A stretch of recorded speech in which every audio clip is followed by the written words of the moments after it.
now it's moving. Yeah, you look for the red. That means we're recording. I don't see red. See red? It's coming. Okay, we see red, which means we're recording. Okay. So, welcome. Hey, Dave. Hey, Holly, what's going on? How are you? Oh, I'm good after that horrible misstep there. All right. We recorded a whole show without actually recording it. All right. Fortunately, it wasn't a whole show, but... So, welcome. We got to fire the engineer. Who is that guy? Yes, we do. Damn it. His pay should get docked. All right. Okay, so hey, Dave. Hey, Holly, what's going on? Welcome to What Difference Does It Make? Oh, yes. Welcome. Can I? Yes, look at that. All right, we got recording. red. We're recording. So this is going to be a great show. I really like 1982. You gave me an assignment, which I loved. Yes, our favorites from the year that was... 1982. 1982. Favorite albums. Or as you said when you emailed me, LPs. Yes, which is short for... Long playing. Yes. What does EP stand for? Extended play. Extended play. Yes. Okay. Good. Okay. Actually, I mentioned EPs because some of my favorite EPs came out in 1982. So what are some of them? Later in life, from bands that I learned to love. It was like the Replacements' Stink came out. Yep. REM's Chronic Town, which I'll talk your ear off about REM later, but not in this episode. Sonic Youth had an EP out. And the Beastie Boys also, which I will talk your ear off on. Also Sonic, all these bands. So those four bands, four significant debuts from... the Replacements had an album out already. But anyway, those were some EPs that I had not discovered in 1982, but I discovered later. And I think that's kind of the theme of 1982, albums that I learned to love later, but I did not necessarily discover in 1982. It's interesting that you point that out because as I look at my list, I think that's probably the case also, especially with my first pick, which I'm not going to go into yet. I realize... now, it was released in 1982, but I don't think I fell madly in love with it until probably 1984, interestingly. Okay. More on that later. That's my teaser. All right. Yeah, so I divided my albums up into albums that I actually bought in 1982 and albums that I discovered after 1982 that I learned to love and I listen to all the time now. Well, a lot, and I have a deep, deep, deep appreciation for.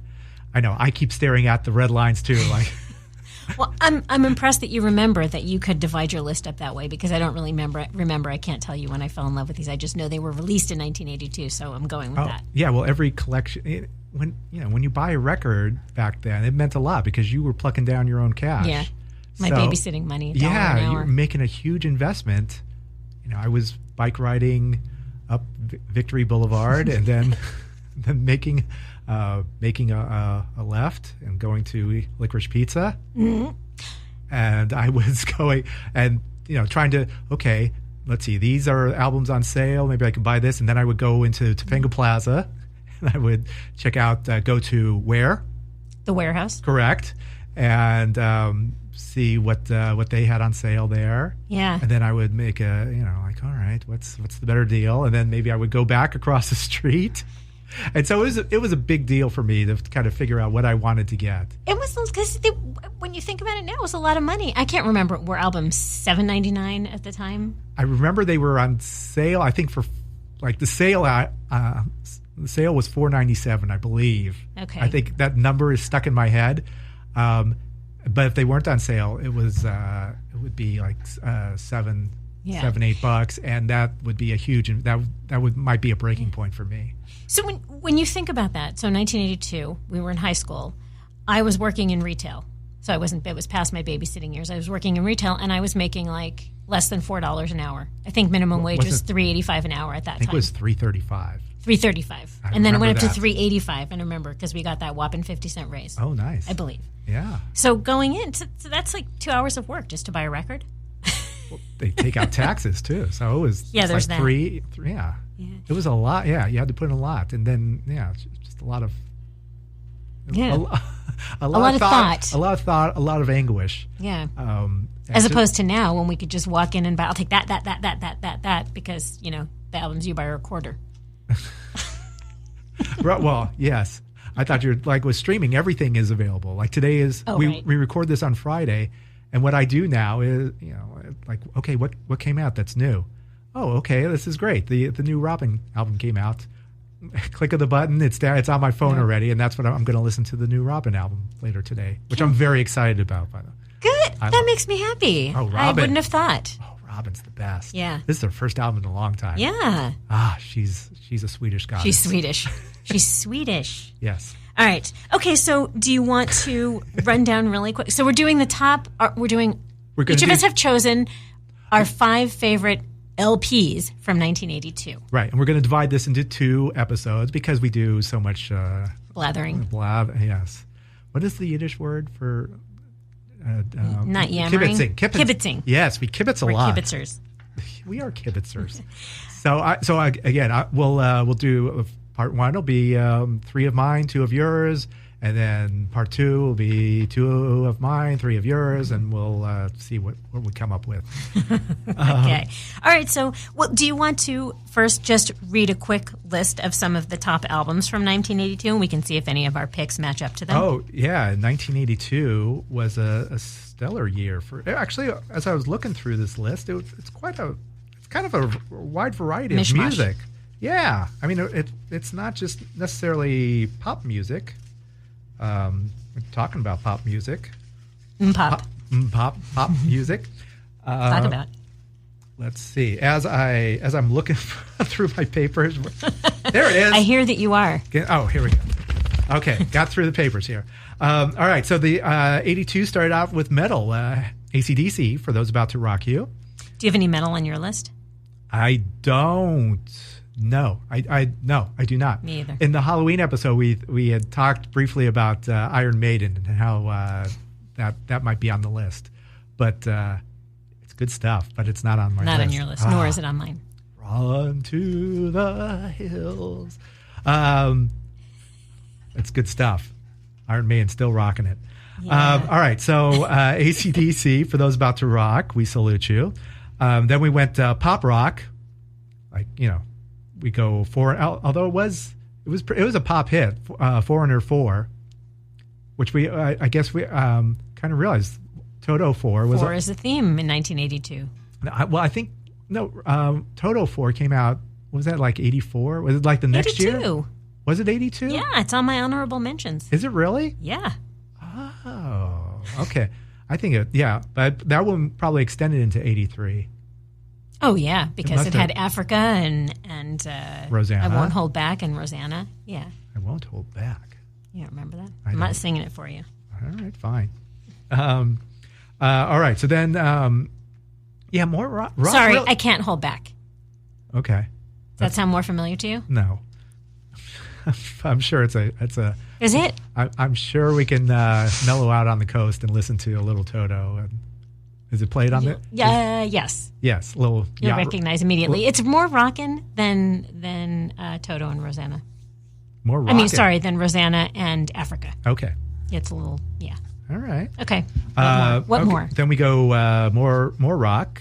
Freeze Frame, Jay Giles Band. And then the Go-Go's take over for 6 glorious weeks. And as we discussed, it's actually Vacation that was released in 1982, but probably didn't chart until 1983. I'm sure. Well, Beauty and the Beat was exploded. You're not going to release another album when Beauty and the Beat is still. It was released in 1982. No, I understand. Vacation. Don't argue with me. I did my research. No, I understand that, but like record label's not going to. If you have a number 1 record, you're not going to release another record. But they had one ready to go, and obviously, I guess April 10th it fell off the charts. Or fell off number 1, and so they were like, "All right, you girls got vacated. We need another one. Let's get another one up there." So there you go. So and then following up the Go-Go's, like pop rock, new wave type record, Chariots of Fire, Vangelis. I'm going with Vangelis. Vangelis. Yeah. Our favorite Greek composer next to Yanni. this was a thing for 4 weeks. It was number one. I'm sure it was the number one song too. Yeah. That Chariots of Fire thing. Did you ever see the movie? I saw it. Yeah, after the fact, I guess, because I was told I had to. Yeah, that's how you learn to love something, when someone says you have to listen to this. I've learned I can't force you to watch or listen to anything. That was back when I was more, 1982 must have been back when I was more open. People were able to, I wasn't going to say that. People were able to force their opinions on me about something, and I would, okay, I'll do that. All right. Well, there's nothing wrong to it. All right, I'm going back opening up as I will show. I mean, I was also open apparently more at the age of whatever age I was. 17. I wasn't 17. I was 16. I was 17. So you were 16. Were you? Yeah, I think maybe I did get my license then. Okay. All right. So then we go back to pop rock, to rockin' Asia with the heat of the moment. Yeah. Do you remember the members in Asia? It was like guys from Yes. Steve Howe and Jeff Down. This was like a super group. Yeah. Asia, the super group.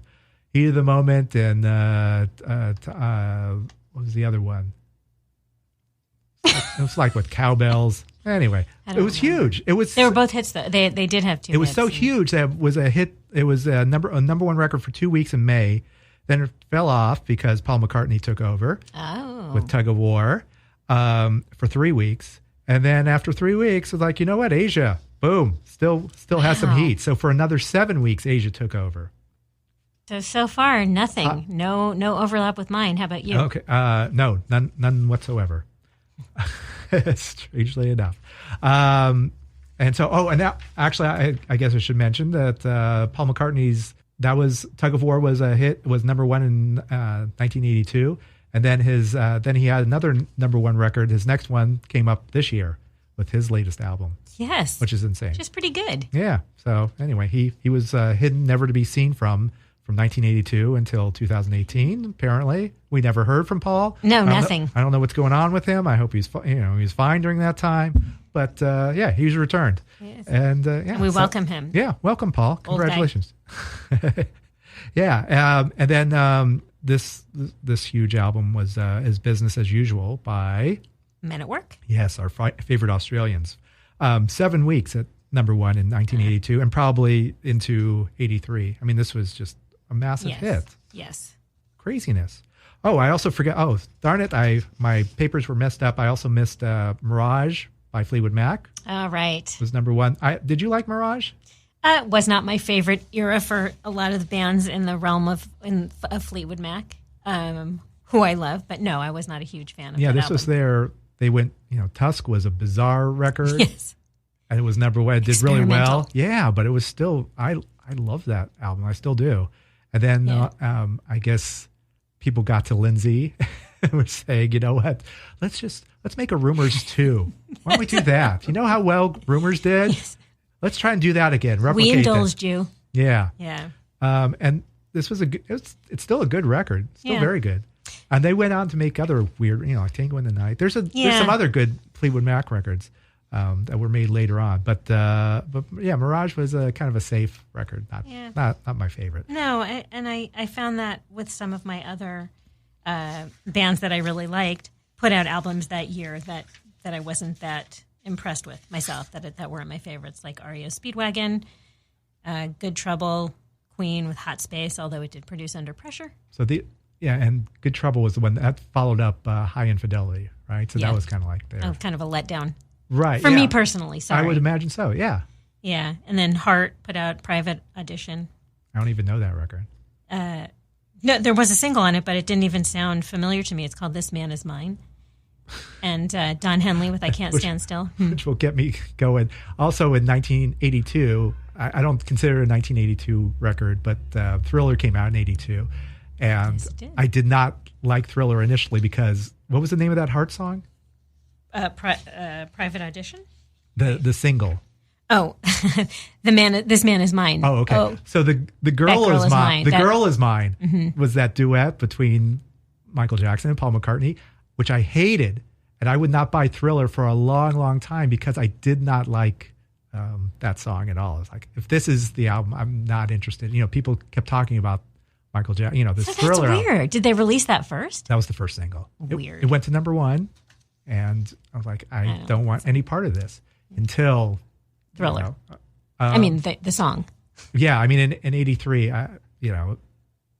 the drum line got behind. I remember like I was at a friend's house, and he put on Thriller and started drumming to beat it. He loved Thriller. Actually, everyone in my drum line loved Thriller. So when I started listening to it, like, oh my God, this is really good. Chance. Yeah. So that was they won me. Everything. It was my social media network. Yes, exactly. That told me that this was something to get interested in, and of course, then I became obsessed with it.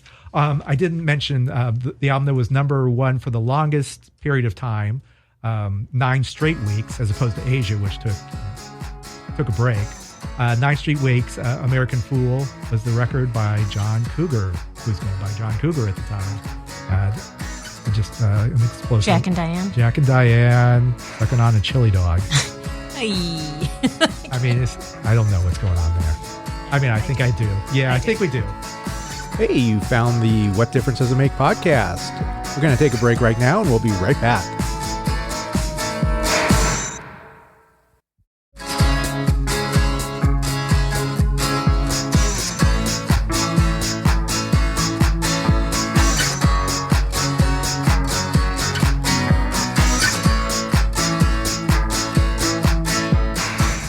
Told you we'd be back. Here we go. All right, so now we've determined that that there's no crossover for either of us with the top albums of 1982. So, shall we? Would you like to start?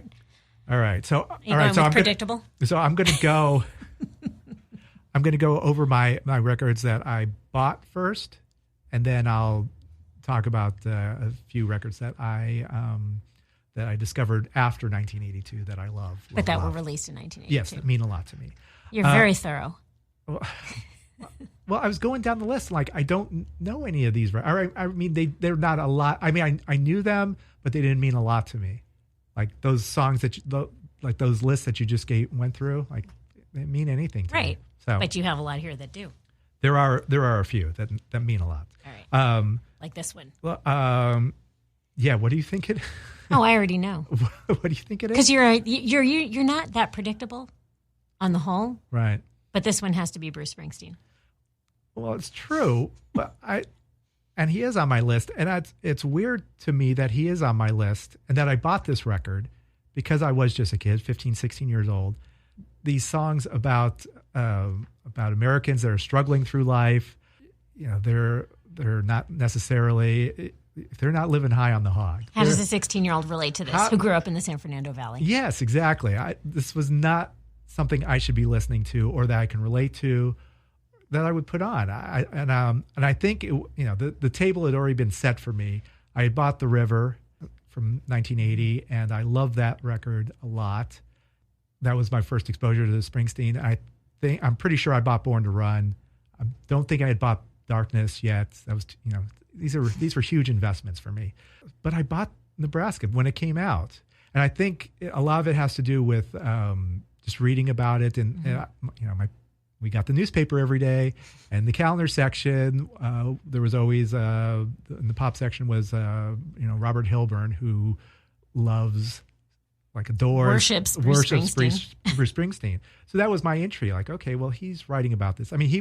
Robert Hilburn was an entry into a lot of new music. That's I discovered the Pretenders through him, and just anything new that he was excited about. I was like, all right, I'll give this a interest. Like, I think REM was one of those bands. Sure. But yeah, because it wasn't necessarily played on the radio immediately. Nebraska certainly was not played on the radio. But I don't know. I decided, like, okay, I'm going to make this investment because I've read a little bit about it. I've read some interviews with Bruce. I've read Hilburn's review, and so I bought it and I listened to it, and I did. I was fully invested. And I guess I listened to him as stories. Maybe it's folk music. It's folk. It's country. It's not at all. But it was just. And maybe it was because, like there's Johnny 99 about a guy who goes on a killing spree and ends up killing. It was like, all right, fine, I did what I did. Now you kill me. It was like, it was like comic book heroes or just desperation, that it was gloom and doom type stuff. And maybe that was, this was my Morrissey record or something. I don't know. It's an interesting observation because the stories like that are not relatable in any way to teenagers. I remember that my parents are the ones that turned me on to Bruce Springsteen because that's what they were listening to in 1982. I remember they had Nebraska, probably a cassette. My parents didn't know who Bruce Springsteen was. Yeah, but they appreciated the stories. I mean, they could relate to the stories more than you could. So did they have Nebraska? Did they play that on the hi-fi? On the hi-fi, on the cassette player in the car. Yeah. Yeah. I don't know what compelled me to buy it. Yeah. Bruce had brought it to the E Street Band. It's like, okay, here's where we're going. And they tried to create some music around this depressing music, and it's like, this is not going to work. Well, they did well with it. And so Bruce was like, all right, fine. These demos, maybe I'm just going to release this as a demo. This demo is a fully produced album, and that's how he released it. And I still have it to this day. Like, all right, yeah. And he still plays these albums. He plays the songs with the E Street Band. So it's kind of he's toyed around with them a little bit, and it's kind of cool to hear his different arrangements, or what the E Street Band brings to it now. So the songs are they're memorable, and I still know the words to these songs. Which is weird to me. It's a very good choice, and you're much deeper than no. Not well, for sure you're deeper than me once you hear what I went with. All right, so go ahead. What have you got? I'm not doing mine in any order, and certainly I didn't break them down into ones I bought in 82 and ones I bought later that had an impact on me that were released in 82. But I am going first with ABC Lexicon of Love. Okay. And I cannot tell. I mean, it's deep and meaningful to me. It was released in 82, but I think I didn't really enjoy it to its fullest probably until 1984-ish. It reminds me of personally, I was working in retail at the time. I was working in a store called Camp Beverly Hills, and we listened to it endlessly when I was in there, and it just reminded me, they were such good memories to me. There were 4 hits. Maybe they were considered alternative, but they weren't your classic pop hits. But they were all top 20 in the UK at least. And was this something that someone from work brought the cassette to play in the store? That must have been it, and I can't tell you who it was. We were all into music, and we all tried to choose, what was going in next. Of course. But this was kind of an endless loop. And it was just, it's all about love. I mean, every song on it, love, heartache, trying and failing to have a meaningful relationship. It is the lexicon of love, isn't it? Yes. It's my personal fit. Do you like this album? I know the singles, and I think I actually bought it like later in, like I found it for 25 cents. Well, everybody should have it. And I picked it up, and it's good. And as we touched on a few episodes back, I got to see ABC earlier this year, and they're still great. I mean, he's kind of like a Brian Ferry type singer. Martin Fry. Martin Fry. Yeah. So this album definitely has legs, and those songs still hold up very well. You know who produced it? You're going to take a guess because I'm not going to. I test you on this every time. I don't remember. So every time I ask you if you know who produced this album, it's usually the same person. Is it Thomas Dolby? No. One more guess. Trevor Horn. Trevor Horn. Okay. I don't know why. Okay. So I'm going to read you a quote from Martin Fry about the song. I think it was the first single, Look of Love. I can't remember if it was released first. I think so. Maybe Poison Arrow. I can't remember. Oh, no. Tears Are Not Enough was first. What he says about, what Martin Fry himself says about Look of Love. He says, it's not a chirpy love song, but about how to deal with it when love goes away. The song is genuinely about the moment you get your teeth kicked in by somebody you love fucking off. You feel like shit, but you have to search for some sort of meaning in your life. Lovely. Yeah. So this is interesting. That's how you make good music. You get love hurt. Getting kicked in the teeth. Yeah, you get exactly. Yeah. Use that. Okay, the last thing I'm going to tell you about this album. Please do. Please. Personal. My favorite song on this album is All of My Heart. Oh, yes. And I cry at the first note of that song to this day. And that's what I'm going to leave you with. What is the first note? Well, I can't sing the note, but the first line is "Once upon a time when we were friends, I gave you my heart, and the story ends." Oh, there you go. Okay. Yeah. No happy ever after, and now we're friends. Okay. Anyway. Oh, you're tearing up already. Look at you. Oh. Okay, so next, you give me one. All right, so this is one that I think you might have also. I doubt it. Really?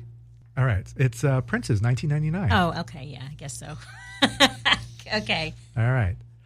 So we can both talk about this. It's yeah. I think this was the first Prince album I bought, and I still have it to this day. Yes. It's a double album. Maybe how many songs were on it? Like 9. There weren't that many songs on it, but like extended jams, and I just loved it. And basically, it was for those first 2 songs, 1999, and then followed by Little Red Corvette. They're actually 10. 10 songs, double album, 10 songs. Yeah. I mean, I think some sides only had 2 songs on them, which was great. And it was just great. Yeah, I'll tell you actually. Yeah, most sides had. Well, the first 2 sides had. And Delirious. That was the $99 first side. Little Red Corvette and Delirious. Yeah, 3, boom, that's it. Yep. You make that, your career is set for life. Yeah. Seriously. You don't even have to listen to the rest of the record. Yeah. I mean, that would be my favorite album right there. Yeah. Well, it probably was. Well, it was among mine for sure. Yeah, and he had those the performance videos to accompany 1999 and Little Red Corvette were tremendous. Yes. I mean, I still the quick dance he does during the instrumental break of Little Red Corvette. He is. It's the greatest. He does. It's like 15 seconds long, and I live for that. Just watching that was just insane. Oh God. Yeah. I know you can't say enough. Super talented. So I will admit now in 2018 that when Little Red Corvette was released, I didn't get at first, what it was about. Neither did I. Oh, okay. Okay, so good. So I wasn't abnormal. Had no clue. Okay. Well, now it's Trojans and some of them used. I had no idea what that meant. Yes. It's funny because I guess we weren't supposed to because it wasn't so blatant like Dirty Mind and I guess the song Soft and Wet Head. But they so that line is she had a pocket full of horses, Trojans, some of them used, and the jockey. This was I think the first thing that I might have learned about it when I learned about that. That's what the song was about. The jockeys represent men who have previously slept with the girl. Yes. Yeah. Oh, yeah. Okay. Did you know that Stevie Nicks got the idea for Stand Back from this song? Little Red Corvette? Really? Yeah. For which song? Little Red Corvette. No, I mean, what song? For Stand Back. Stand Back. So she heard it in her car. The story is she heard it in her car. She went directly to the studio and laid down some tracks. And she said Prince came in and added the keyboard bit. And she said he came up with the riff as soon as he started playing it. Super genius. Yeah, super genius. It was fun for me. Just learning. I kind of learned about sex through this. I just him like at the last song, the International Lover, where he does like it's innuendo. Even I got the innuendo for this. I mean, it was obviously what's going on. I'm like, okay, all right, here's something. This is how you woo a girl. Woo a lover, which we were not doing at 16 years old. Not even close. Oh my God, it's just horrible. So you're right, but then you had 1999, which is another one of those. I mean, I have the album here, you do. But it's funny because I noticed like the album. You look at it like okay, there you notice this, this Rude Boy that's from Controversy. The one in 1999 kind of looks a little phallic to me. Oh, it's a penis for sure. Yeah, clearly, right. Did you ever notice, like in the eye and Prince, what it says? Do you see what it says? The end. Can you read that? Hang on. I know. Revolution. Yes. Oh. No, I never noticed that before. So Prince and the Revolution. He really hid that. Wow. Very interesting. But the Revolution. You look at the pictures and that's the Revolution right there. Wendy and Lisa both in the Revolution, right? Or just, yes. Was it just Wendy? It was just in this one. It's just Lisa. Lisa, sorry. Yes. So do you know when you I love these. When you heard 1999 for the first time, looking at the photos of Prince, like half naked. We'll post them. Oh my God, the best. Okay, so when you first heard the song 1999, the song, not the whole album, did you know what the song was about? I mean, all we know from it is we're going to party like it's 1999. Yeah, the world is ending, and so let's party. Yeah, I did not think about it in terms of the world ending. Yeah, that was a theme in a lot of his music, like Like maybe I just refused to hear let's, that. Let's get crazy. Yeah, go crazy. Let's go crazy. You don't think of that as that? I don't. Everybody's got a bomb. We could all die any day. Yeah, so just dance the night away. Yeah. Yes. It's good stuff. Yeah. Okay. Well, good choice. You're right. So we do. We share that. I don't know how one. well. Do you have how well this record did? I mean, I were these top 10 hits like the singles or the album? Did it peaked at 41, and on Billboard, the album. The album peaked at 41. No, my mistake. Not that the song 1999 peaked at 41 on the Hot 100 that year, but Little Red Corvette went to number 6 on the Hot 100. Okay, yeah, I don't know that about was the bigger album. hit. Yeah, look at these songs, Autiomatic. Yes. Yeah, this was him experimenting a little bit. Yeah. And just kind of stretching it out. This was a follow up to Controversy. Yep. And it was just a big. It set the table for his next album. But I still love this. I could still listen to this all the way through and love it. That's probably why we both have it on our list. Yes, for good reason. Yeah. All right. Okay, so wait, that was considered one of yours? That's fine. It's both of ours. So how many have we discussed? We've got 3. Mm-hmm. All right. You give me one, and then I'll do one. You want another one? Okay. You give me. Yeah. All right. I'm going. Yeah. See, I do feel very predictable, but I can't help it. I'm true to my roots. My next pick is Yaz or Yazoo, depending where you're from. Upstairs at Eric's. Love it. Yes. Okay. Good. I love this album. I can't tell you. You were going deep with Springsteen, and then you got a little more for Prince. But this just, I don't want to say it's got a good beat and you can dance to it. But every song on this, Only You. I think that might have been what drew me in to begin with. It had Don't Go. It had. Did you call him Yaz or Yazoo? I think we called him Yaz. We called them Yaz. They're Yazoo in the UK because there was another band here called Yazoo. Which is bizarre. There's another band called Yazoo. Yeah, I know. How random.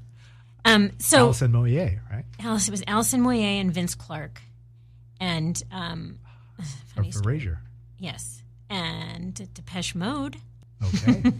Which I'm going to tell you a story about that. This is kind of funny. But first, which I did not know, this was done by the record company, I guess. Do you know the song Situation? Yes. It was originally the B-side of Only You, but they released it as the band's debut single in the U.S. and Canada. You think that was a good choice? I still know that song today, so I'm sure. So it was obviously a good choice. Yeah. It's a great song. Yeah. It's funny. So a great vocal from Alison Moyet. I know. She has the most soulful voice. She still plays around. Still plays in town. Yeah. Somehow I keep missing her, but I know. So, after Only You, Vince Clarke and Alison Moyet, they wanted to keep their momentum going. So Vince Clarke, the only experience he had in a recording studio, no. Come on, Holly, tell the story. Keep going. So they recorded Depeche Mode's Speak and Spell, which was their first album, at Blackwing Studios. It was in southeast London, and that was his first experience in a recording studio. So I guess he thought you could just show up. So then he's with Alison Moyet, with Yaz or Yazoo, because they were in London. He thought, okay, so I guess we can just show up. He said, I assumed that Blackwing was the only studio I could record at, because that's where he recorded with Depeche Mode. So they showed up. They just showed up there. And however, when they arrived, their studio was booked, and the producer that he assumed he was going to work with, because that's who he'd work with Depeche Mode, they were booked. So they recorded this album during early morning, starting at like 5 or 6 a.m. and working till 11. kind of cool that they let him in and let him do this without an appointment. But they just kind of did it whenever time was available in the studio. I don't know. I just thought it was fun. You do what you got to do. Yeah, but you strike when inspiration hits you, like Stevie Nicks. Exactly. Yes. This album is so just indicative of the time, I guess, and I don't know. Was this played at Camp Beverly Hills? Oh, absolutely. Yeah. Yes, it was. Nice. Yeah. So that's so Vince, I guess it's funny. While we talk about Alison Moy's voice, really Vince Clarke, he's all my favorite bands. Mm-hmm. Yes, Erasure, Depeche Mode, Yazoo. This is funny. In a recent interview he told that he gave Only You was influenced by Sound of Silence. The Simon and Garfunkel song? Yeah. Yep. All right. Anyway, I don't know. Well, I'm going to have to review that. Yes. All right. So why don't we wrap this up right here? Oh, good call. So okay, can we do? Yes. Can we do our 1980s rock and roll quiz deck? Yes. I think it's your turn, All so right. I'm going to let you pick a card. All right. So this is we're going to do this at the end of every episode, even if we divide this into parts, because this is part 1. We'll be coming back in a week with part 2, and I'm picking a card. And I'm going to read you the question. Oh, okay. And you are going to give me the answer. Oh, okay. It looks involved. Oh, okay. This is about one-hit wonders. Match each artist or group below with its one and only major U.S. hit. All right. So I'll read you the band, and then I'll read you the 4 choices of songs. All right. That'll be the easiest. Well, why don't you give me the song and I'll say the artist? Oh, okay. You want to mix it up? See if I could do that. Oh, of course you can. Well, or the opposite way, whichever way. You can mix it up. You're right. No, I'm going to give you the song. Funky Town. Funky Town was Lips Inc. Very good. All right. The Future's So Bright, I Gotta Wear Shades. That was Timbuk 3 from Austin, Texas. Very good. 99 Lift Balloons. Nena from Germany. Mm-hmm. Waiting for a Star to Fall. All right, you got me. Waiting for a Star to Fall. Yeah. See, had we not done it this way, I could have given you your choices because it's multiple choice. It doesn't even ring a bell. I wouldn't have known this one either. It's Boy Meets Girl. Okay. This was a husband and wife team of Pat and Barbara McDonald. Oh, no. Sorry. That was Timbuk 3. That was my mistake. Okay. Never mind. Delete this. That's all we're going to say about that. Boy Meets Girl. It was Boy Meets Girl. Yes. And we don't know anything further about that band. Well, I can tell you, George Merrill met Shannon Rubicam at a Seattle wedding, and Boy Meets Girl was born. Waiting for a Star to Fall was number 5 in 1988, was the duo's biggest Splashes performers, but they also wrote, here's your fun fact, they also wrote the Grammy-winning I Want to Dance with Somebody for Whitney Houston. There you go. There you go. There we go. All right. All right, so that was part 1 of our favorite LPs from 1982. Correct. Yeah. Good episode. Fun times. Fun. This has been What Difference Does It Make? I'm Holly. And I'm Dave. Thanks for listening. Over and out. Check you later.